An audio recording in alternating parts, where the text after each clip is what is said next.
呢個影片就係會教點樣喺 Android 嘅手機上面新增一個新嘅 Google 嘅戶口，就係我哋先去 Gmail 啦，然之後咧喺右上角咧，呢度有一個你現有戶口嘅一個，咁你撳佢一下。咁呢度咧就係我而家有嘅戶口啦。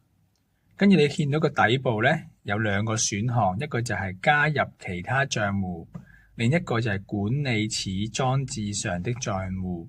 咁我就會揀下面嗰一個嘅管理此裝置上的帳戶。然之後咧佢就會跳咗去一個叫做用戶和帳戶，就係喺設定裡面嘅。跟住咧我哋喺度就撳一個叫新增帳戶。如果你都想加深你對智能手機應用嘅認識，你都可以參加勞聯旗下勞聯智康協會或者係電腦資訊科技人員協會舉辦嘅手機班，呢度有佢哋嘅聯絡電話，你可以打去查詢。咁我就係一個新增一個 Google 嘅帳戶啦，跟住佢就會叫我驗證我嘅身份。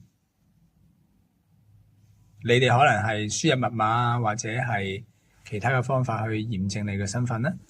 咁喺呢一度咧，佢就問你係咪要登入一個帳戶，或者咧你係要建立一個新嘅帳戶。咁我撳建立帳戶，咁就話俾佢聽你係咩用途啦。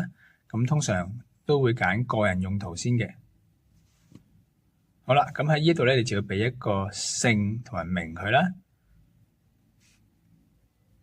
咁個姓氏都可以選填嘅，唔一定要填嘅，但係都要俾一個名佢，叫做 Michael 啦。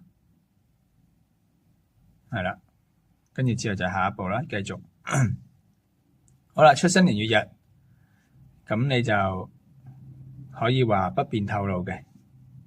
咁年月日你就自己填啦。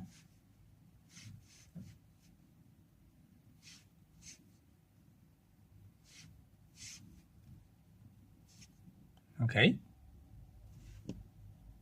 咁好啦，跟住咧你就要諗一個電子郵件嘅名嚟做呢一個帳戶。咁頭先我叫自己做 Michael 啦。咁可能呢個世界上有太多 Michael 會同你撞啦，咁你可能要俾啲 number 佢嘅，係啦，咁你就會冇咁容易同人哋撞啦。咁譬如我叫自己做，又用翻我頭先出生嗰個生日日期啦，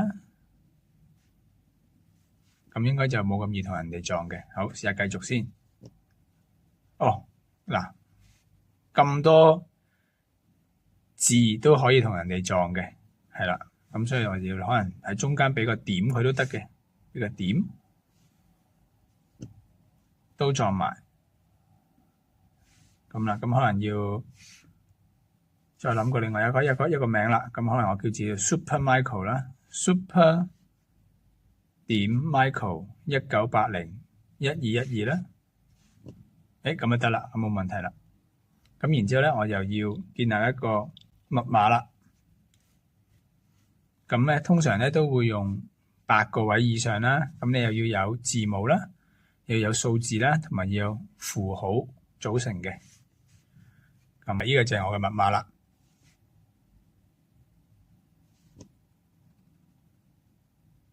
好，跟住然後 OK 啦，再繼續啦。跟住你要接受呢啲條款啦。好，使唔使用生物識別資料驗證購買交易？咁我就話唔需要啦，因為呢一個係一個我唔常用嘅 email 嚟嘅。好嘅，下一步啦。好，咁咧就應該成功咗啦。咁我點知道自己係成功咗加入呢個帳戶咧？咁我就出翻去出邊啦。咁去翻 Gmail 呢一個 app 啦，然之後又撳翻右上角我原先有嘅戶口，跟住睇翻呢度下面已經有啦。嗱，呢個就係我呢個 Super Michael 1980111212@gmail.com。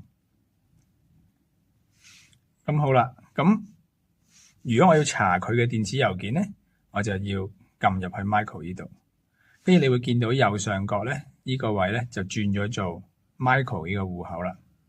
好，咁呢度就完成咗開一個新嘅 Gmail 戶口啦。咁如果你想睇翻你其他戶口嘅郵件咧，咁你就要撳翻右上角呢個位，再揀翻你想睇切換其他嘅帳號啦。咁呢一個影片就完成啦。